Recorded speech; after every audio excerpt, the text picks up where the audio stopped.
Drives me up the fucking wall when people are just like, you know, oh, I'm going to do this thing. I have a podcast now. And they do like 3 episodes and then they miss 5 in a row. They're like, I've been busy. It's like, fuck you, dude. Either do it or don't. Commit to it or don't. Don't do 1 episode and give up and be like, nobody was listening.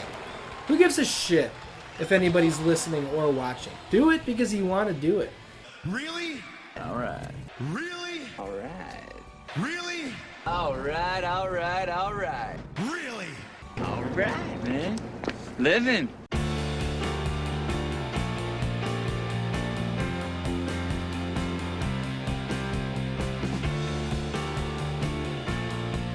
So that little intro there was from Ian. You guys know him from the 616 Entertainment Podcast and YouTube channel, the same name, minus the podcast. That was from his Let's Play episode Friday with Tony Hawk's Pro Skater, playing it on the PS1, best version of Tony Hawk's Pro Skater. And I kind of just needed to hear that. I was having a bad day, especially recording this damn podcast. This is actually the second time I'm recording it. And I was just like, yeah, I'm going to stop for the day. But heard him say that, and I was just like, get back on the computer and finish this damn thing. Alright, so welcome back to Chase's Really Alright podcast. Also known as... one more. There we go, that's the bomb we wanted. Also known as crap. You know, people really seem to like that acronym. I'm thinking we're going to stick with it. Who knows, maybe we'll make some really crappy t-shirts one day. Or some crappy gloves. People seem to like that. They seem to like that sort of thing. It's marketing. Marketing! That's where it's at, people. Okay. Time to stop being stupid. I'm on edge. I'm on edge because I keep having to stop and re-record the podcast. And it's just... I'm having such a hard time talking about what I did on July 4th. Because that's when the first episode of the podcast dropped. And... So what did I do? What did I do on our nation's birthday? Me and the girlfriend, we stayed home and we watched Stranger Things Season 3 from beginning to end. Absolutely loved it. Probably my favorite season of the show so far. I really love Season 1. Season 2 is good, but Season 1 was just amazing, and I think Season 3 topped it just a bit. Near perfect, man. I love the entire plot of it. Basically, what's happening is there is a secret Russian base underneath the new mall in Hawkins, and the Russians are opening up the freaking rift to the upside down. They just want that. I don't know why they're doing it. They just want like energy or something, or they want to make weapons. Who knows really what they wanted this thing for? But, you know, I'm sure our government would do the same damn thing if that's what was going on in the first 2 seasons with the lab and all that stuff. But while that's happening,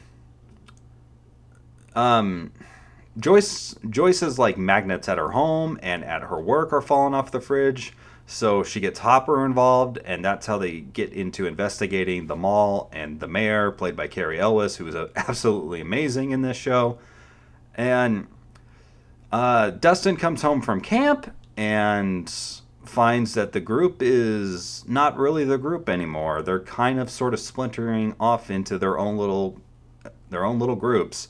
You got Lucas and Max in their relationship, you got Mike and Eleven in their relationship, and you have Will kind of by himself, but he's trying to, you know, rally the boys to get a new campaign of D&D going, and he just can't do it.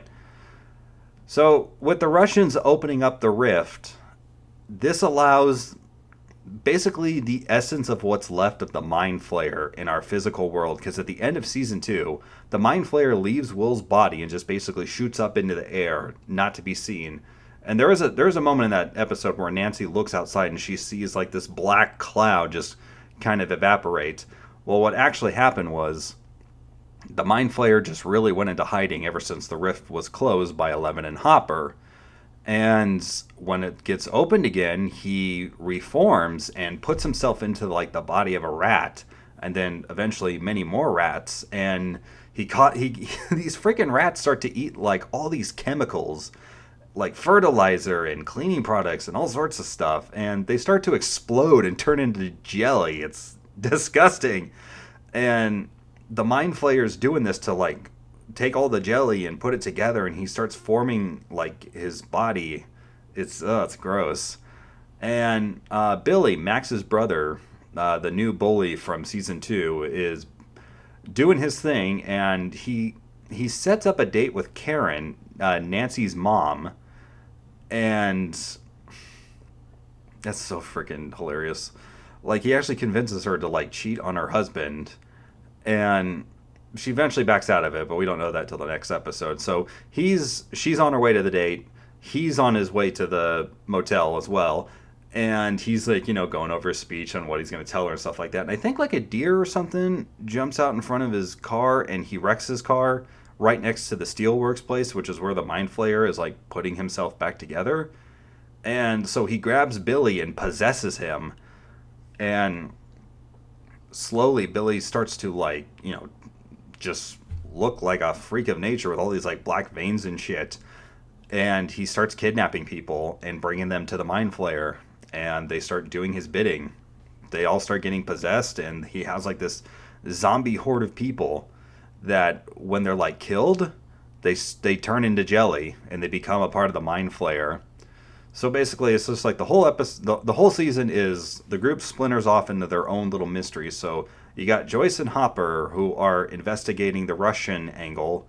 They're being pursued by a Terminator guy, and along the way, they pick up a defector named Alexei, and they run into Murray, the reporter guy from season 2, who was convinced there were Russian spies in Hawkins, and turns out, well, eventually, he was right.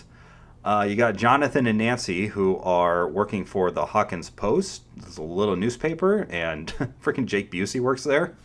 And they're investigating the rats. And that whole mystery, and why all this fertilizer is disappearing. You got the boys off doing their thing, like I said. Dustin's trying to get into contact with his girlfriend, which he eventually... he built this, like, radio tower at science camp. He called it Cerebro, which was amazing. And he's just using it to try to get in contact with his girlfriend back home, who's in Utah. She's a Mormon, so they have to secretly communicate with each other. And he picks up the Russian signal that's coming from the mall, from, like, the deep, deep underground base in the mall, because this is a powerful radio tower that Dustin's built. So while that's going on, he eventually reunites with Steve, who is working at an ice cream parlor inside the mall called Scoops Ahoy, and he has a co-worker with him named Robin, and eventually she becomes part of the group with Dustin and Steve when they're trying to figure out the Russian code that Dustin is trying to translate. And Robin's like a linguistics expert, or she's taken a bunch of language courses, so she's pretty certain she can learn Russian and crack this code fairly quickly, and she does. It's pretty awesome. So they figure out the Russians are here. They're here in Hawkins. They're in the mall somewhere. She looks at the blueprints of the mall that she gets, I think, from the library or town hall or something, and, sees a secret room that they can't get to. Well, Lucas's little sister, who was in the mall in the beginning, like, the boys sneak into Day of the Dead, and there's a shot in it that's pretty amazing, and it's also telling for the rest of the season. But, she gives Lucas and the boys a bunch of shit, so she's around. She's constantly trying to get free ice cream samples at Scoops Ahoy from Robin or Steve. Well, eventually they need her help because there's an air duct that they're trying to get through, and they can't fit in it. And they recruit her, so she becomes a little Bruce Willis, and she diehard crawls her way through these air ducts into this secret room, this secret delivery room, and opens the doors. So the rest of the gang goes in there, and Steve, Robin, Dustin, and Erica, they find out that this room that they were trying to get to is actually an elevator, and it goes down into the Russian bunker. So we got that going on. And the other group of people, we've got Mike, Lucas, and Will, and then 11 and Max. So in the first episode, Hopper is just dealing with a lot of crap from Mike. Mike and 11 are constantly, like, making out in her room and stuff like that, and he's got this thing about her keeping the door 3 inches open so he can constantly observe them and make sure they're not doing anything they're not supposed to. He keeps catching them, And he tries to give them this like heartfelt speech, but Mike just won't shut up and stop being a dick. So Hopper just threatens the fuck out of him to where eventually Mike is lying to 11 to try to not spend so much time with her, but she's getting pissed because she wants to spend time with him, and then eventually she gets tired of the lying and just dumps him. And I guess at the same time, Max dumps Lucas for helping Mike. For fuck's sake! Did you guys hear that shit? Someone out there having a hardcore match and they just found the toolbox? God damn. Fuck, I hate living in an apartment sometimes.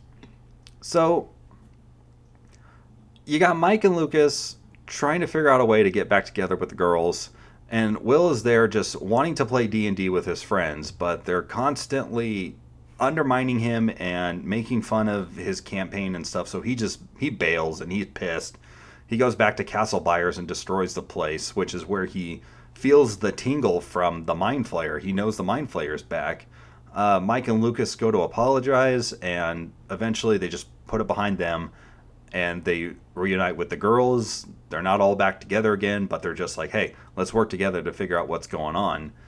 Because 11 does this thing where she spies on the boys using her powers, and then Max says, you should spy on my brother, but be careful, he might be doing something gross, not knowing that she catches him in the middle of she catches Billy in the middle of abducting a fellow lifeguard, and then eventually they do, Max and 11 do some investigating on their own, and start to uncover Billy's plot, and then they reunite with the boys, and they come up with this plan to trap him.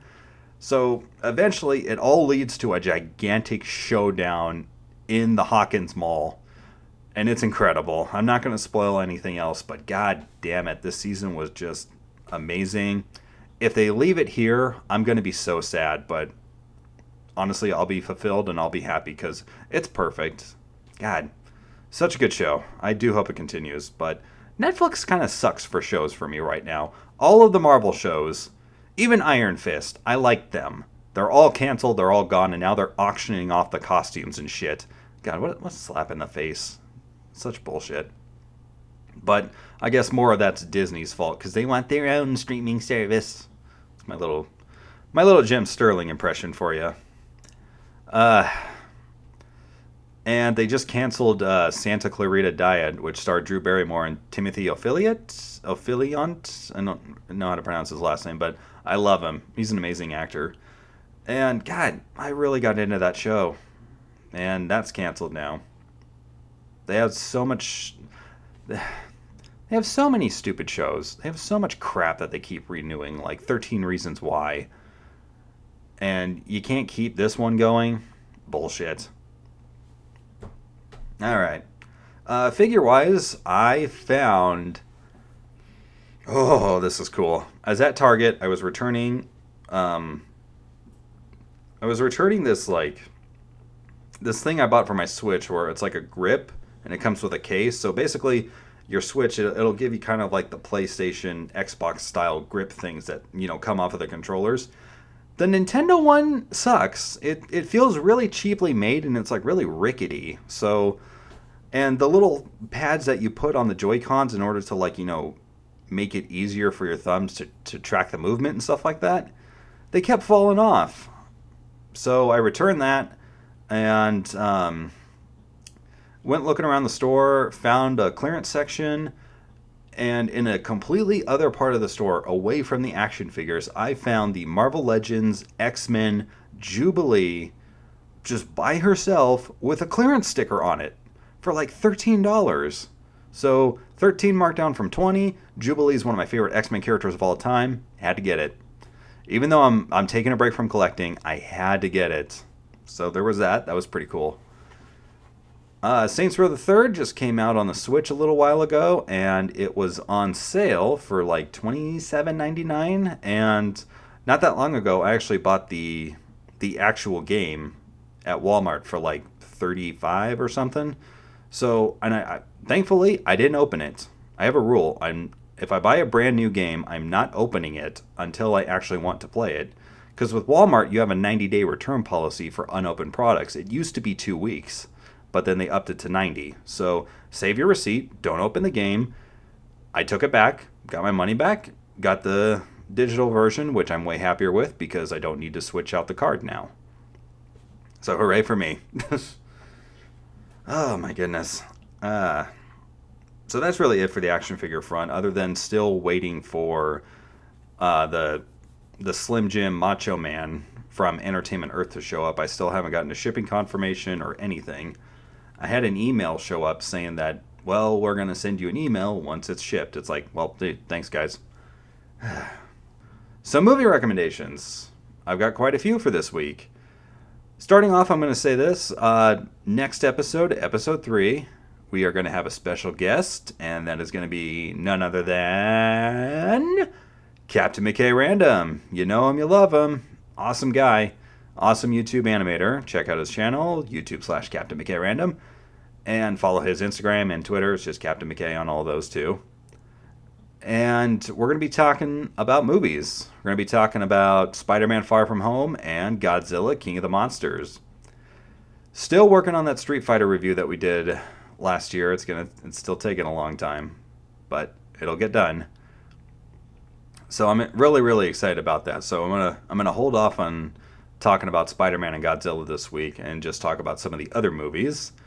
Last night, while I was writing down the top 10 list for this week, or this episode, decided to watch Kick-Ass. It's the 2010 comic book based movie. It's based off of the Marvel graphic novel comic book series, however you want to call it, by Mark Millar. It's a freaking great movie. Aaron Taylor Johnson of Godzilla 2014 and Avengers Age of Ultron fame. He played Quicksilver.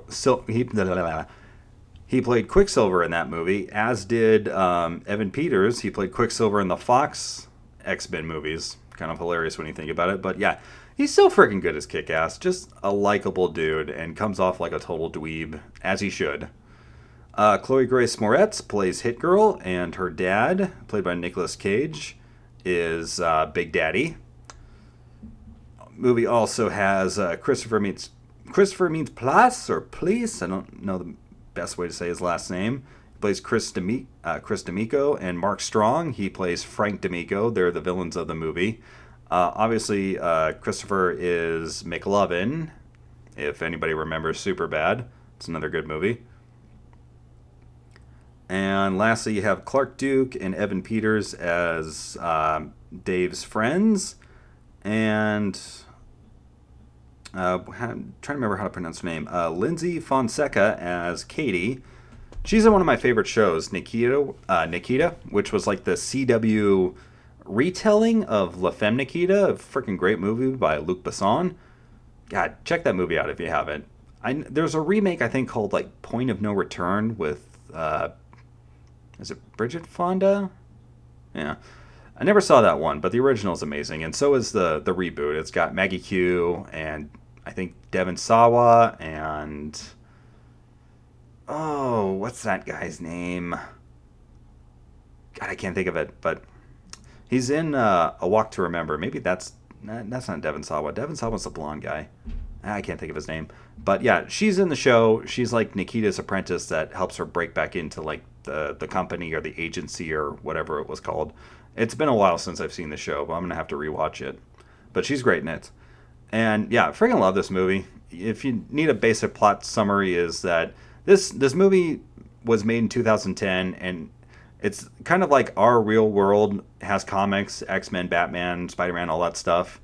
And this kid, Dave, just is like, how come no one's ever tried to be a superhero? So he orders a superhero costume, goes out to try to fight crime, gets his ass whooped, almost gets killed, and he ends up getting like metal put in his bones like Wolverine for like plating because they need to reheal his bone structure, and his nerves get all effed up so he can't really feel pain anymore.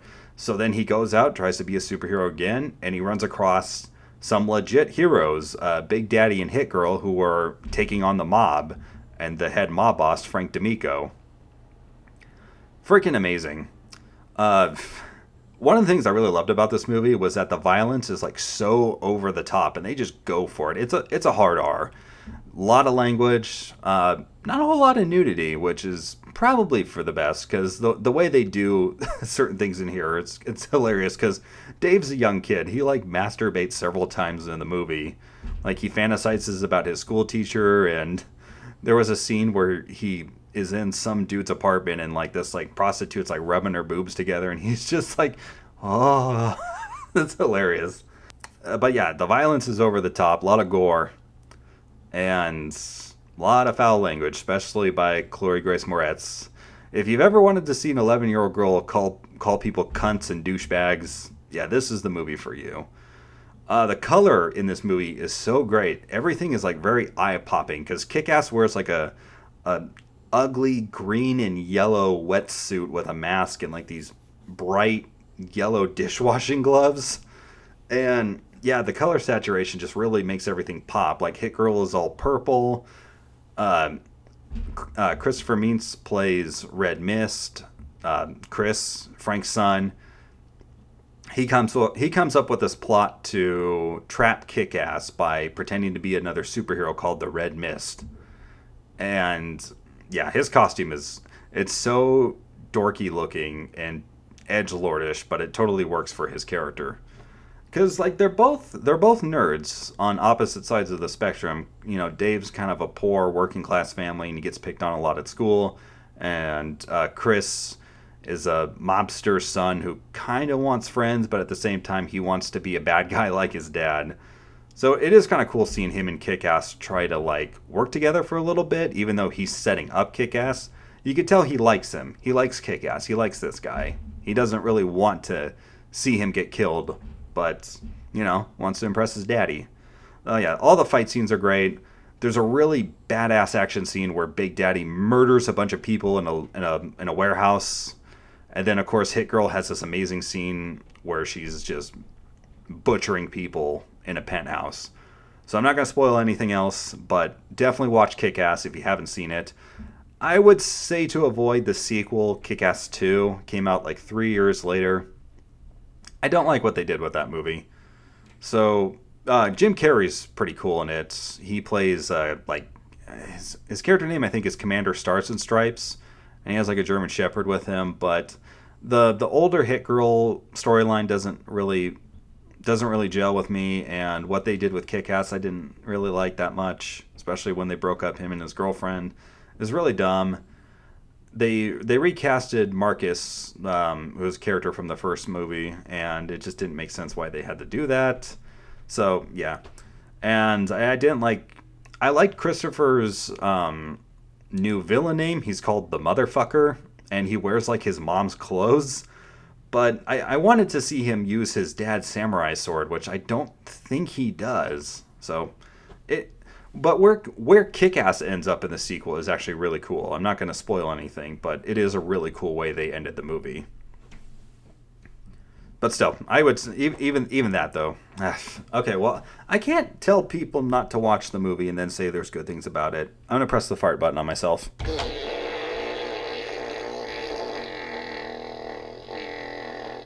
So here's how I'm going to say it. Definitely buy Kick-Ass, or if you have Amazon Prime, watch it on there. And I would say rent Kick-Ass 2. It's not worthy to own. Moving on. Do you guys know what riff tracks are? Riff tracks are these three guys from a show called Mystery Science Theater 3000. There's a revival series of it on Netflix now. But they broke off, did their own thing called riff tracks, where they take popular movies, bad movies, and they do their own commentary tracks over them, adding jokes and sound effects and whatnot just to make a bad movie hilarious or make an already good movie kind of, better. So Amazon Prime has a bunch of their riff tracks with the movies, and one of my favorite ones on there is called Miami Connection. If you don't know what Miami Connection is, it's a movie in the early 80s where a band named Dragon Sound has to fight off a biker gang and drug-dealing ninjas while Jim, the band's keyboardist, is searching for his father, and John, I guess he's one of the guitarists, or maybe he's not the drummer. I forget what he does in the band. He's got to be a bass guitarist or something like that. has a girlfriend who is the sister of the leader of the biker gang, played the guy named Jeff. And yeah, that it's so ridiculous, but it's got really cheesy bad 80s music and I love it. Dragon Sound has a couple of good songs. They have Against the Ninja, Friendship, and Tough Guys. Absolutely amazing shit.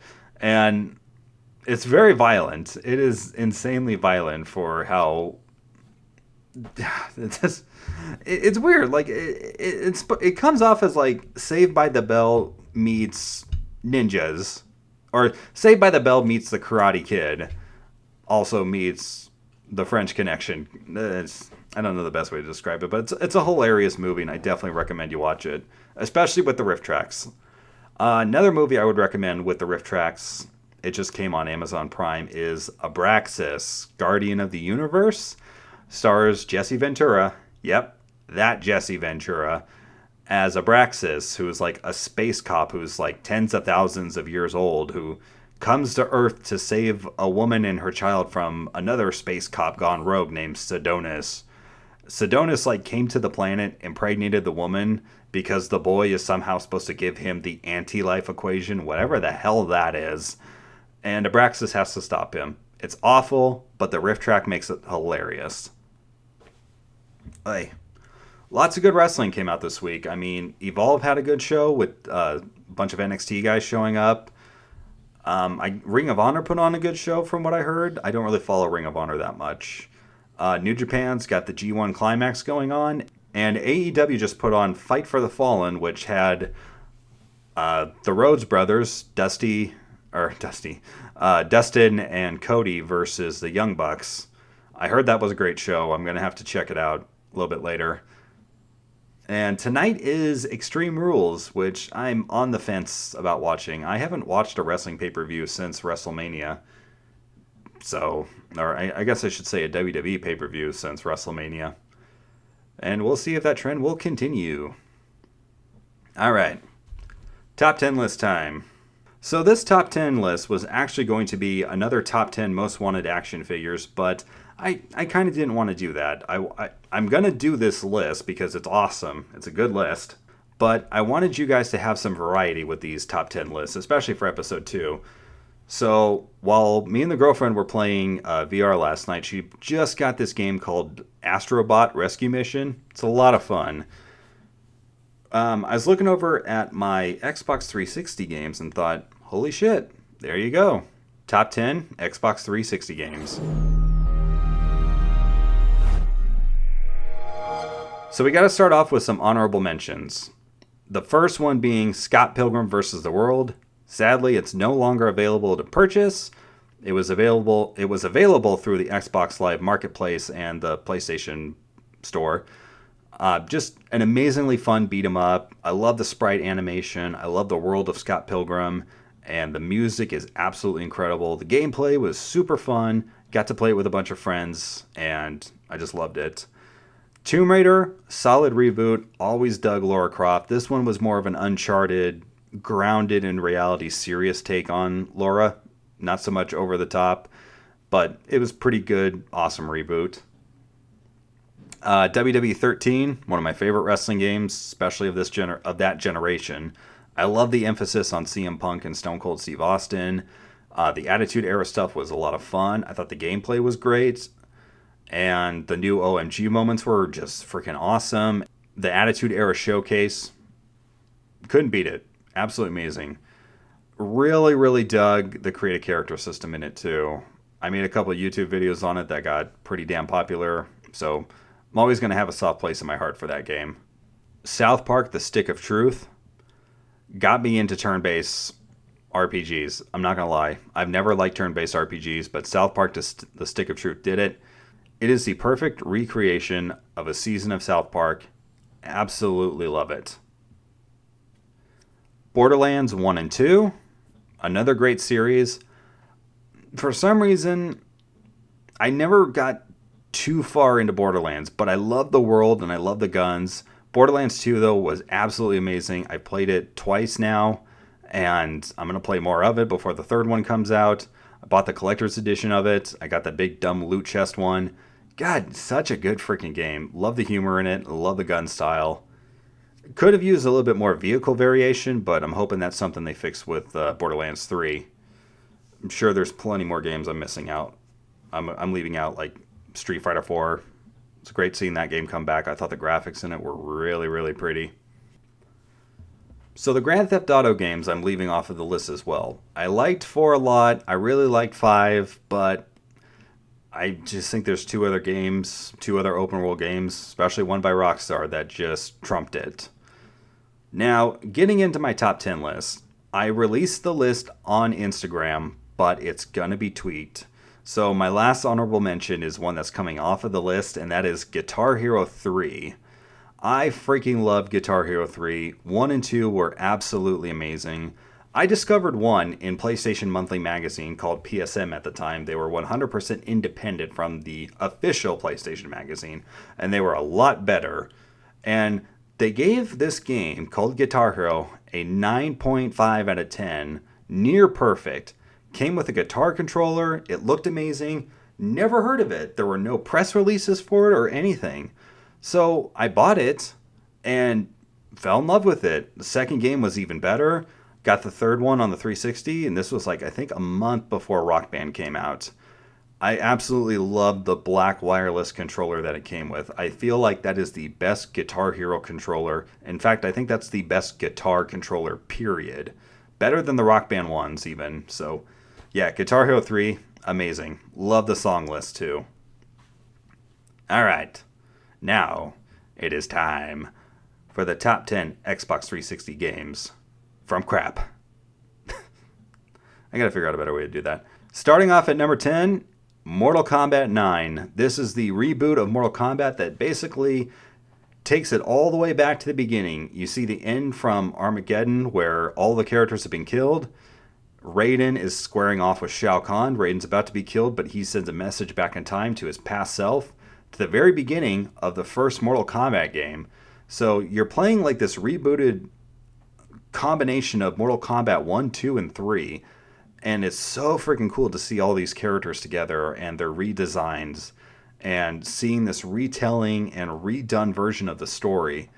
I'm always going to have this burned into my mind of like Ermac showing up and holding up Jax and making his arms explode. And that's how Jax gets his metal arms, because in the original canon, Jax still has his arms. He just has a metal casing over them. But in this retelling, Ermac fucking explodes his arms, and now his arms are 100% robotic. Or 100% cybernetic or robotic. Just, it's amazing.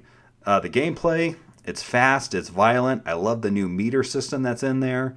The X-ray attacks were cool, and the freaking fatalities were sublime. Everybody has a dope-ass fatality. All the DLC characters. You had freaking Freddy Krueger. Sadly, it was the reboot version of Freddy Krueger with Jackie Earle Haley and not Robert Englund. But still, it was pretty awesome to see. Freaking Kenshi, Rain, Scarlet was a new character added. If you had the PS3 version, you got Kratos, so I was so jealous of that. But yeah, Mortal Kombat 9, love it. I have the collector's edition. I've got the bookend with Scorpion and Sub-Zero. Number 9, Red Dead Redemption. To me, this was the best Rockstar game of that generation. The open world is absolutely vast and amazing. It's incredible how isolated you feel traveling through here versus like the giant sprawling cities of Grand Theft Auto 5 and 4. The music is just really freaking good. Captures that Western feel, and it just has that sense of like dread to it the whole time. You know, like you're not this heroic cowboy. What you're doing a lot of the times is, you know, pretty freaking sick and evil, unless you're like me and you play a little bit more towards, you know, the Paragon side of things. Jeez, love the missions in there. I love the gunplay, the red eye thing that you do, or the dead eye, I forget what it's called. That was a lot of fun. Love all the mini games. You can play poker. You do like the Bishop from Aliens thing with the knife, and you're trying to avoid your fingers. I loved all the horses, especially the horses in Undead Nightmare, the DLC. You could like capture the 4 horsemen of the apocalypse. Just, oh god, such a good freaking game. Bigfoot! Freaking Bigfoot's in this game. The last mission with John Marston. Freaking heartbreaking, man. It's still one of the best like missions I've ever played in a video game. So number 8, and I can't believe this is above Red Dead Redemption, but I thought about it a long time, and I look back on this game a lot more fondly, is Saints Row the Third. I really loved the first Saints Row. I sadly missed out on the second one, but the third one was over the top, super violent, super vulgar. The colors were just bright and in your face. There was so much you could do in this game. I love all the aesthetics. I love the way everything looked. I love the sound, the music, the radio stations, the cars, the gun variety, all the little references. I love Killbane, the main villain. Just a great freaking game. It's one of my favorite open world games. It's actually one of the things I really love about it was that I got to play as a chick. So I played as like my definitive female version of me. Just like this badass bitch with tattoos and a faux hawk and dyed hair. Didn't wear pants most of the time either.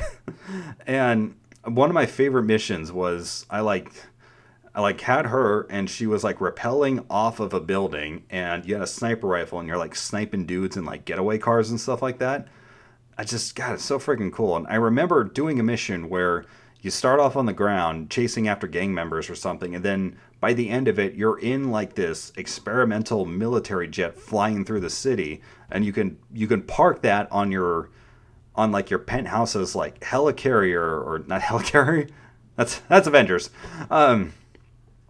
You could like park your jet or your helicopter or whatever you had on like the helipad of your penthouse, and it's just like, god damn, this is like complete and total wish fulfillment with this game. So yeah, I really love it, and I think it doesn't get the credit that it's due. So number 6. 6! What happened to 7? Just kidding. Okay, number 7 was originally going to be Guitar Hero 3, but I thought about this game. I couldn't believe I left it off of the list. I felt so bad about it. I thought about it. I was like, okay, I love this game. It absolutely is one of those games that got me into first-person shooters. It needs to be on this list somewhere. So I bumped Guitar Hero 3, and I put this one here, and that is BioShock. Whew! BioShock, dudes. Seeing this game on G4 back in the day blew my freaking mind. The underwater city of Rapture looked so freaking cool. The water looked amazing. The environment, like neon lights underwater. Never knew I needed that in my life. But after seeing it in BioShock, god damn, such a cool thing. Loved Andrew Ryan. I loved the plasmids, the splicers, just so much stuff in that game. I played it like 3 or 4 times. And every time, dude, it just got better and better. I sadly never played 2 or BioShock Infinite, but they're on my to-do list. But yeah, BioShock deserves this spot on number 7. So, number 6. This is the reason why I bought an Xbox 360. It was for this game alone, and it's Dead Rising. The definitive zombie game, in my opinion. It's fun, it's scary, it's atmospheric. And it's also like a little bit of a love letter to Capcom, because, it's kind of a play off of Resident Evil in a way. And you get all these Capcom things, like you could dress up your main character, Frank West, who's a photographer. Also, his camera mechanic thing I thought was really cool. But you could dress him up like freaking Mega Man, and you can get a working M-Buster. There's 2 M-Busters in the game. There's one that shoots out tennis balls, and then there's one that you get for killing like 50,000 zombies. You get a legit charge shot plasma shooting M-Buster. And it's like one of the most powerful weapons in the game. Like, you could totally wreck every single boss with this thing. I loved exploring the mall and all of the buildings that are kind of adjacent to it. There's like a grocery store, a movie theater, a lot of stuff. I loved all the different variations with the bosses, like the clown up in the amusement park, the felons that were outside in the Jeep, the crazed store owner in the grocery store. God, that guy was a psycho. I've had a few managers at Walmart that remind me a lot of that guy. Oh, geez. But yeah, this was the one when I saw it on G4 and I saw the amount of zombies and the various ways you can dismember them. I was like, okay, I'm dropping $300 on an Xbox 360 today. One of the other games I got that day was Marvel Ultimate Alliance, the Gold Edition. Love it. It's one of my favorite games of all time, but I first played it on the PS2, so I consider it more of a PS2 game, and the Gold Edition just being a port. It would have made the list, though, if it was originally on the 360. But yeah, I consider it a PS2 game. Number 5. WWE 13 was here, but when I really, really looked it over, I said, let's just do one wrestling game, and I had to give it to this one. It's WWE All-Stars. This is a more arcade, over-the-top version of wrestling, spin-off from the main series. THQ produced, but, different company that made it. The company that made the TNA video game, most of their staff are the staff behind All-Stars. I love the steroid action figure infused version of the superstars. Hulk Hogan looks massive. Andre the Giant towers above everybody. The Undertaker looks insane. Such a good freaking game. Everything is over the top. The moves, you hit a guy, they fly across the ring. You can jump across the ring onto the turnbuckles and fly all the way outside to the other side of the ring. Oh my god. Oh my goodness. Like, you could do things in this game that you just can't do in any other wrestling game. Or at least up until that point where, like, you could have Macho Man start off doing his flying elbow drop, but then if you have Edge, you could hit your finisher button and Edge would like spear him out of midair and send him flying outside of the ring. Shit was crazy and over the top. It's got 3 story mode campaigns. One where you face the Undertaker.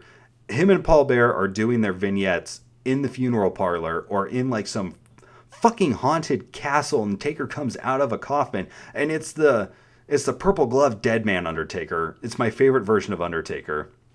Oh god, it's incredible. Randy Orton's is kind of a bit of a disappointment because it's just like generic Randy Orton heel stuff. But DX for the tag team campaign, I love theirs. So many good references. Triple H and Shawn Michaels reference Raiders of the Lost Ark. How could I not love it? They could have gone a little bit more over the top with the entrances. Shawn Michaels is a little bit disappointing. Same with Stone Cold's. Like, Stone Cold should have rode out on his ATV. Michaels being a part of DX, like, DX should have rode out in the tank or something like that. But, like, Ultimate Warriors is awesome. Like, he comes charging down the ring. And Hulk Hogan's is cool. Bret Hart's is awesome. Taker's is really freaking dope. One of the best things about this game was the fantasy warfare, where you have, like, Ultimate Warrior versus Sheamus, Stone Cold versus CM Punk, Hulk Hogan versus John Cena. And they have these amazing hype video packages. Like, if these two were actually going to compete at WrestleMania against each other. Perfectly done. So great. All Stars is one of my favorite wrestling games of all time. I even bought it for the 3DS, the 3DS version. It wasn't as good, and I ended up getting rid of it. But I have the 360 version. I so wish we could get a port for, like, the Switch and the PS4. I would just absolutely die if that happened. Sucks so hard we never got a sequel. Number 4. Rock Band. God damn it. Rock Band was absolutely amazing when it came out in 2007. Month previous, I got Guitar Hero 3. Rock Band dropped. Blew my freaking socks off, man. You had the microphone. You had the guitar. You had the bass guitar. You had the freaking drum kit. The night Rock Band came out, I got it at Walmart, went straight home. Then I had to leave because I needed to go to a friend's birthday party. But then I came right back. Andrew and his friend and his brother already had it set up and they were playing. So I just jumped right in, got on the drums, and we just jammed for the entirety of the night into the morning. It was like 7 o'clock by the time we were tired enough to go to bed. I had so much fun just making all these different band members and all these different bands and coming up with names and like little weird logo designs. Such a freaking good game. Every single song that came out on the DLC, whether I liked it or not, I had to buy it. I just needed more songs for this game. And then Rock Band 2 came out, and you could import all your Rock Band 1 songs into 2. I honestly wanted to put Rock Band 2 here, but the memories I have of Rock Band 1, of just jamming out with all these people I just couldn't. It had to be the one on the list. The spin-off games were just as good. Lego Rock Band was amazing. You could play the frickin' Ghostbusters theme song. The Beatles one, I'm not the biggest Beatles fan in the world, but I did play that with a friend, and he got the Beatles instruments. That was a lot of fun. Like, freaking Band Hero and DJ Hero sucked, but man, Rock Band was good. It sucks the bubble burst on this genre, but damn it. Rock Band, you are amazing. Absolutely love it. Number 3 is a controversial pick. Because I put the list out on Instagram, and people were kind of like, really? Really? But yeah, number 3. Halo 3 ODS motherfucking T. Orbital Drop Shock Trooper, bitch. God, I fucking love this game. I love Halo 3. Halo 3 got me into this franchise because of the hype. I tried playing Halo once back in 2004, and I thought it was kind of neat with the references to aliens and stuff like that, but I never really got into it. I got invited to a LAN party in 2006 to play Halo 2. I went there. There were like friggin' 16 people there, and we were all in separate rooms, like 3 or 4 of us at a time, playing Halo 2 on the multiplayer, and I fell in love. I thought it was awesome. We did that for the next couple of weeks until there was only like 4 of us left playing it, and then we eventually stopped. But 2007, the hype train for Halo 3 was real. I burned through Halo 1 and 2. I absolutely love them now, thanks to BioShock, because I played BioShock, and BioShock got me into first-person shooters, so I said, okay, let's give Halo a shot. Played the Halo games, loved them. Halo 3 came out. Fucking loved it. It's a great game. It was almost going to be my pick for this, but then I thought about Halo ODST. I loved it. I loved playing as this like silent rookie ODST character that, you don't know anything about. So literally he could be just a surrogate for you.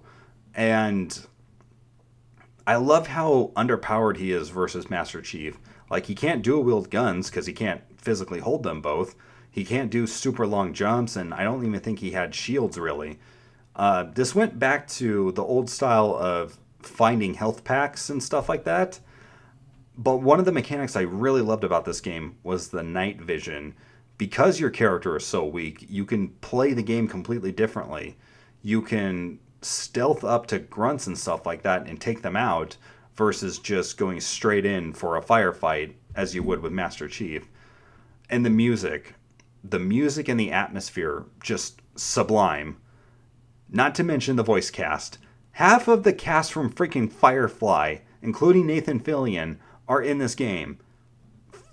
I fucking love Firefly and I love Serenity, so having them in here just boosted this one way up there. Another one I considered for this was Halo Reach. In fact, I'm almost going to say / Halo Reach. So number 3 is a tie between ODST and Halo Reach. I have the Legendary Edition of Halo Reach. I freaking love that game. Your squad, you being the rookie again, but this time you're a rookie Spartan. I kind of like that you got to choose between male and female, and it would sort of change a little bit here and there. That was kind of cool. I love the mission where you got to fly out into space. I want like a Halo space shooter game because that was a lot of fun. It was so freaking sad watching your comrades slowly get picked off one by one, especially like the big dude with like the sort of minigun type weapon that he had. Like, he thought he was doing the big sacrifice for the rest of the team, and turns out, nope, that was just the first bombardment, and then the rest of the Covenant showed up, and slowly but surely your guys are getting picked off one by one. And you have like this like amazing last stand where you're trying to ensure that the Pillar of Autumn with the Master Chief and Cortana on board are going to get away. And you do it, and you're like, oh my god, this is the end of the game. That's so beautiful. And then it cuts back, and there's you, just on this world by yourself, full of the Covenant, and you got to fight them off. So good. But really, the thing that put ODST over the top for me versus the other ones, this is the one that introduced the firefight mode, which is sort of their play on Gears of War's Horde mode, which is another game that needs to be in my honorable mentions. I really did love Gears of War. But Firefight and ODST, playing that with my friends, I had so much freaking fun.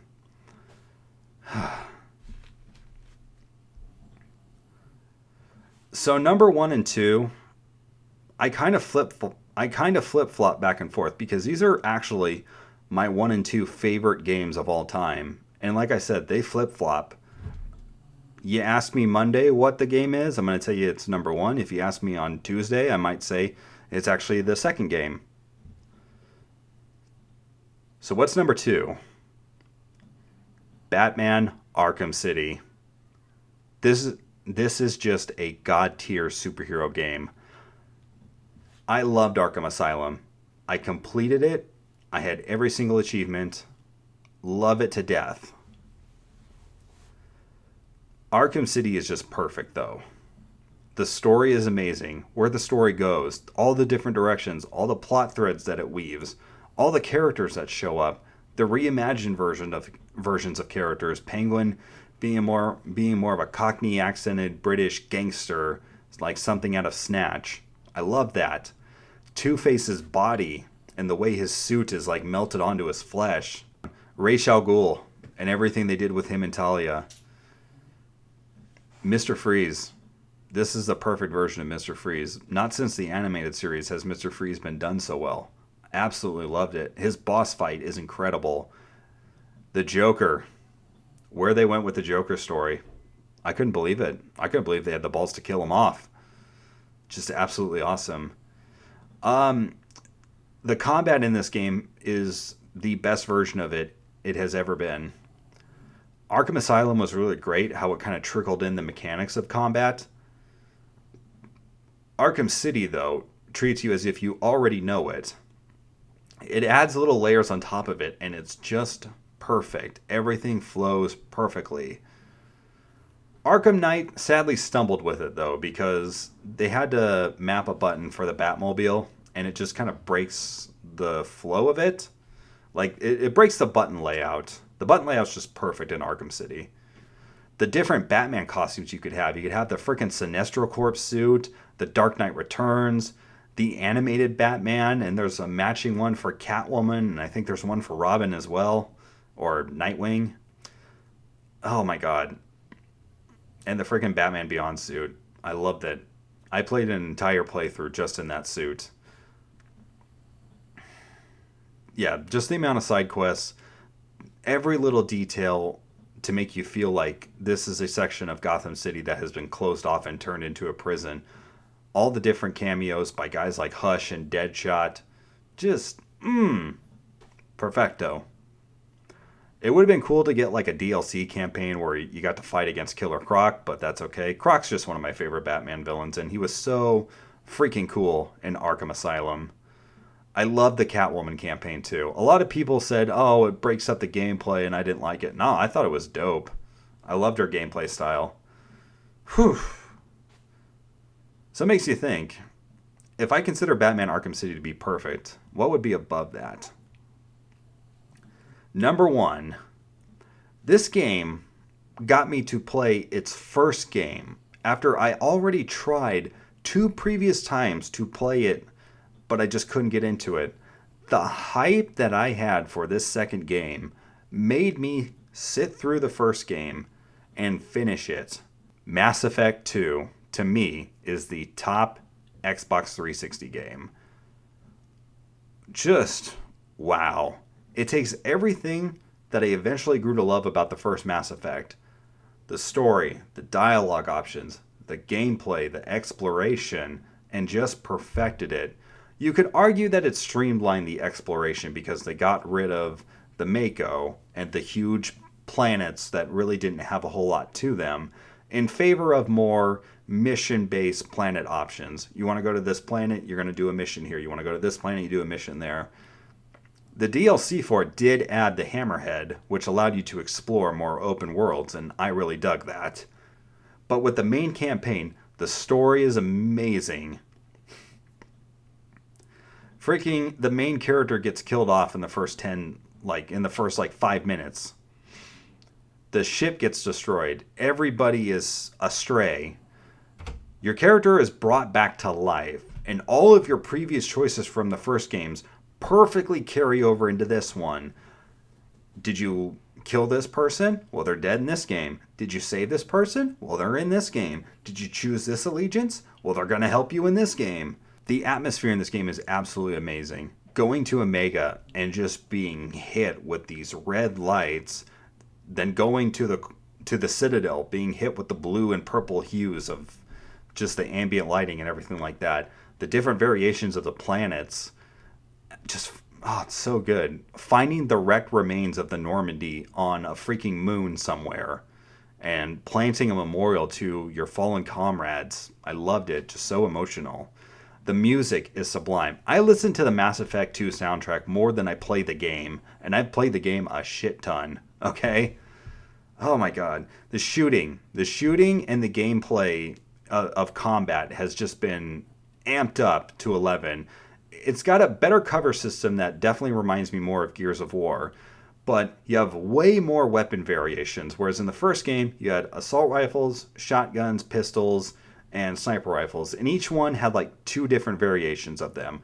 Whereas with this, you have like 6 or 7 different assault rifles, 6 or 7 different pistols, 6 or 7 different shotguns, sniper rifles, plus heavy weapons, submachine guns, added weapons through DLC. The freaking Matlock assault rifle to me is amazing. You could have different weapon types, or different ammo types, like Inferno, Disruptor ammo, shield breaking. It's so freaking cool, and it actually has like this holographic projection that it adds to your gun, and all that shit ends up in the cutscenes too.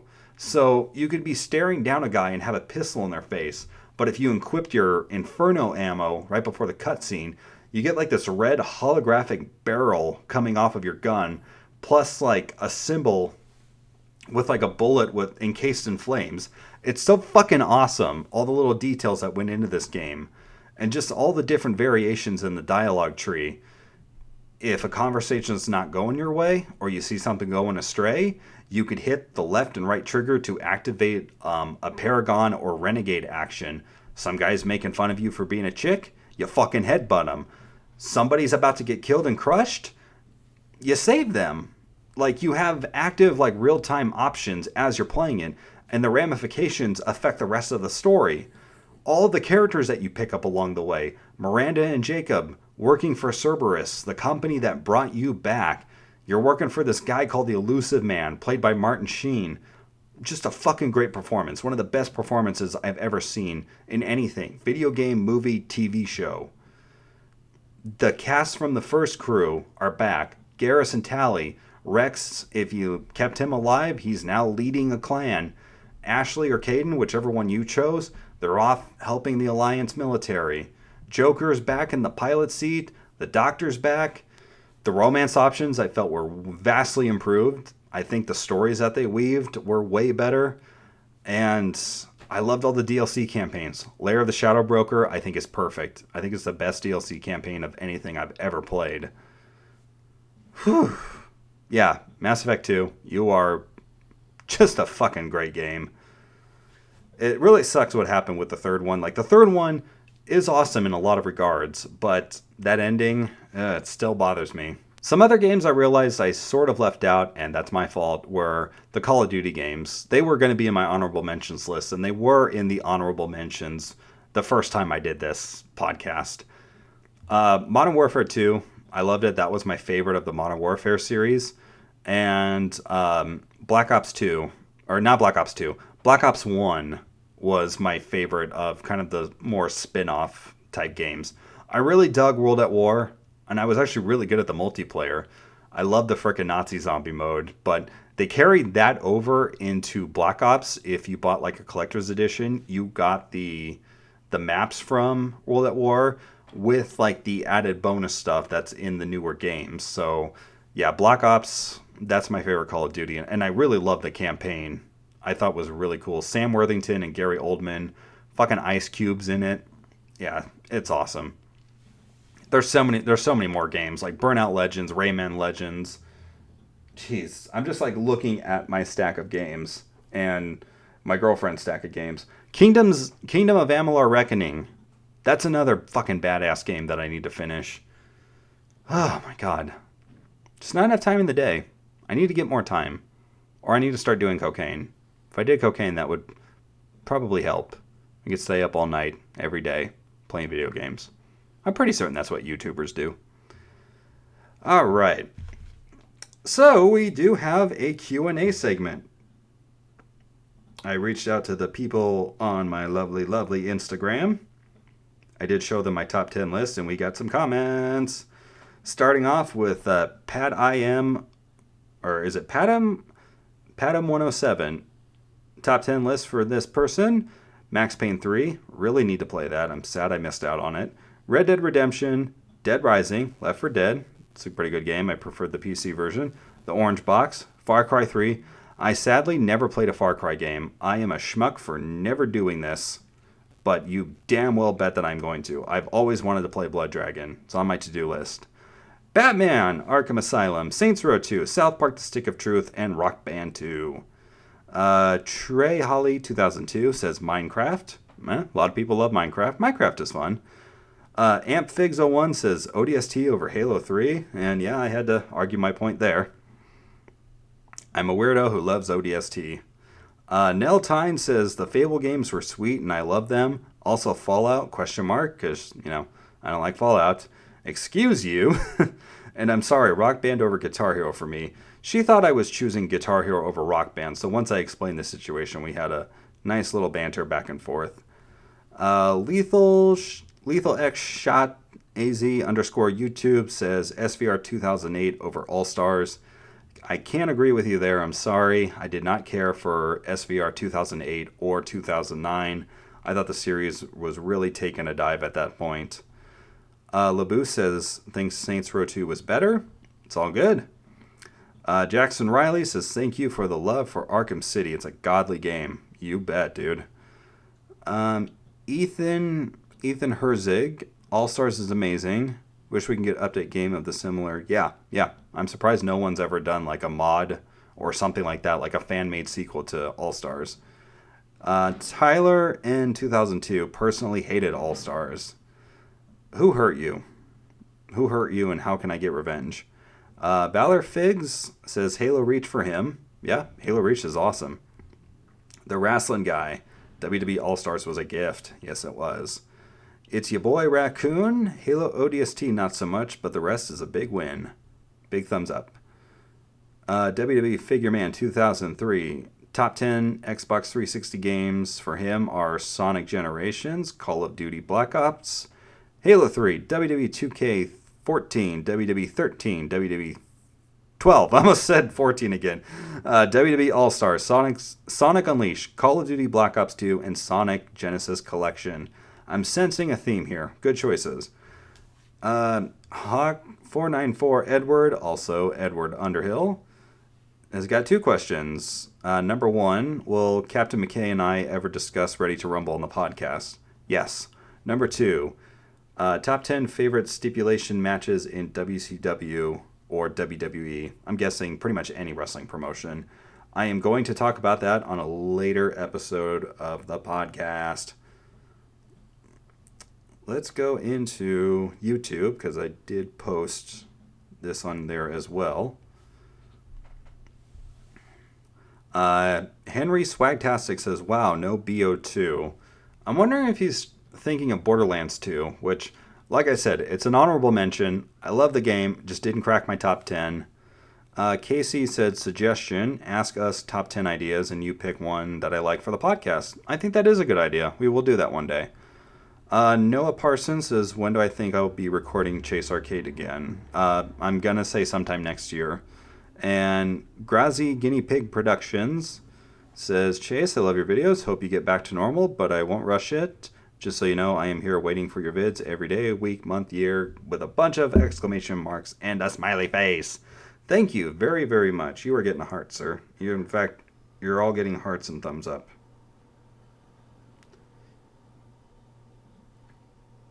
I'm just going to go ahead and love all the comments too. I'm showing as much support to my followers as I can with me being gone for so long. All right. I think that was a decent podcast. What do you think, Mr. Fart Cloud? See, the last two little boop, boop, boop that he did, that's a sign of affection and approval. At least in my eyes it is. So what have I got going on? For the rest of the day, I'm going to play Beat Saber and get my workout in that way. It's a hell of a cardio cardio workout if you've never done that. And yeah, just going to keep grinding away until we come up with a date for Cap and I to do episode 3 of the podcast. Until then,